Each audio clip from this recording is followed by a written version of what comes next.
Driver notices little boy crying in school bus, jumps in to help after seeing his hands. Story of the day. The frigid weather and cold winds made Derek shiver as he opened the bus gate, and a swarm of cute little kids in warm outfits boarded the bus. "Get in quick, kids. The weather's killing me." Grr, he shivered, and the youngsters laughed. "You're so silly, Derek," chirped a little girl as she got in. "Ask your mommy to get you a new scarf." "Oh, sweetie, I wish my mama was alive. She'd get me a prettier scarf than you have." "I'm so jealous," he said with a pout, making the girl smile. "Mommy gets me the best scarves," she said. "I will tell her to get one for you." "Oh, no, darling. I was just kidding. Get in, get in. I gotta drive carefully today." That's how Derek was. A chubby, sweet man who always had a big fat smile on his face when he drove the school bus. The kids' warm laughs and silly giggles made his day, and he loved his job, despite the not-so-handsome salary, which often initiated arguments between him and his wife. "It pays you peanuts. Do you realize that? We can't afford to pay off the mortgage if you stick to that job in this inflation," she'd yell. "Darling," he'd politely reply. "You know how much I love what I do. I'll work hard, and everything will work out for us, promise." But when Derek was alone on his bus after dropping off the kids, he'd be sad, thinking about his problems and contemplating solutions. He was a nice man, but goodness doesn't pay the bills. Does it? Due to the thick ice on the road that day, Derek drove his bus slowly and carefully. He didn't want to be stuck in the middle of the road on the ice. When they arrived at school, he told the kids to be careful getting down. "Don't slip and hurt yourselves on the ice, guys. Careful, Millie." As the little kids left the bus, David decided to get a nice cup of warm coffee from the cafe across the school. Coffee would be the best antidote to the cold weather, he thought excitedly. But as he was about to get down, he heard a soft sob and stopped. That's when he peered into the last seat of his bus and realized a kid was still there. "Hey, kid," he called out to the little boy. "You ain't going to class today?" The little boy sobbed and shook his head. "What's the matter, kid? Are you all right?" he asked, approaching him. Derek noticed the boy was hiding his hands behind him. "What are you hiding there, buddy?" he asked. "Is something bothering you? You can tell me what it is. I'll help you." It's just so cold out there," the boy said finally.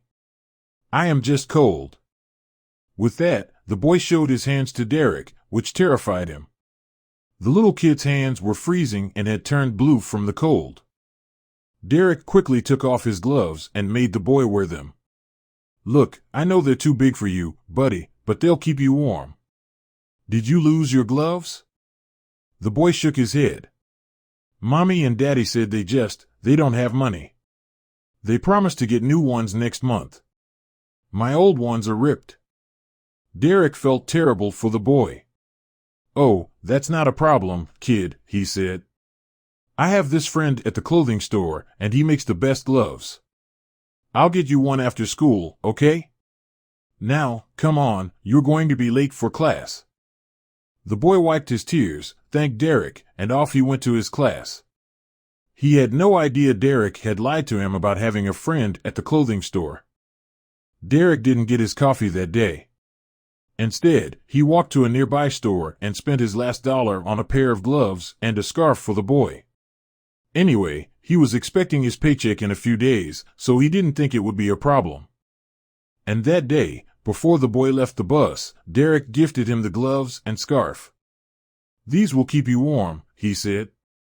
"Don't trouble your parents about it, okay?" Derek's eyes welled up as the boy hugged him goodbye before exiting the bus. Little did he know this kindness would find its way back to him.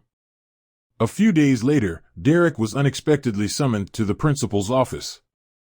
"Did you call me for a meeting, Mr. Butler?" he asked, knocking on the principal's door. Mr. Butler grinned. "Please take a seat, Derek. We need to talk." Derek's heart skipped a beat. He thought he was in trouble, but when Mr. Butler started speaking, his eyes welled up with happy tears. "You didn't need to do this, sir. Good Lord, thank you so much." "You earned it, Derek," exclaimed Mr. Butler. "We felt compelled to do this after learning of your assistance to Aiden and his family. His father is a firefighter who was severely injured, so they are currently struggling. You did a wonderful thing by assisting him. It means a lot to the little boy and his family. And about that box." Derek had left a box inside the school campus, right beside the front gate, 2 days before. It was filled with gloves and scarves, with a placard beside it that read, "If you feel cold, get something for yourself from here. I'd appreciate it. Derek, the school bus driver."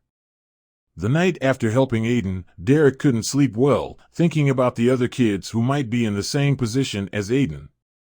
So he bought more scarves and gloves after receiving his salary, filled a box with the purchases, and left it on the school campus. The school principal and several parents appreciated what he did, and Derek was felicitated in front of the whole school. Soon, his pay increased too. But that's not where it all ended.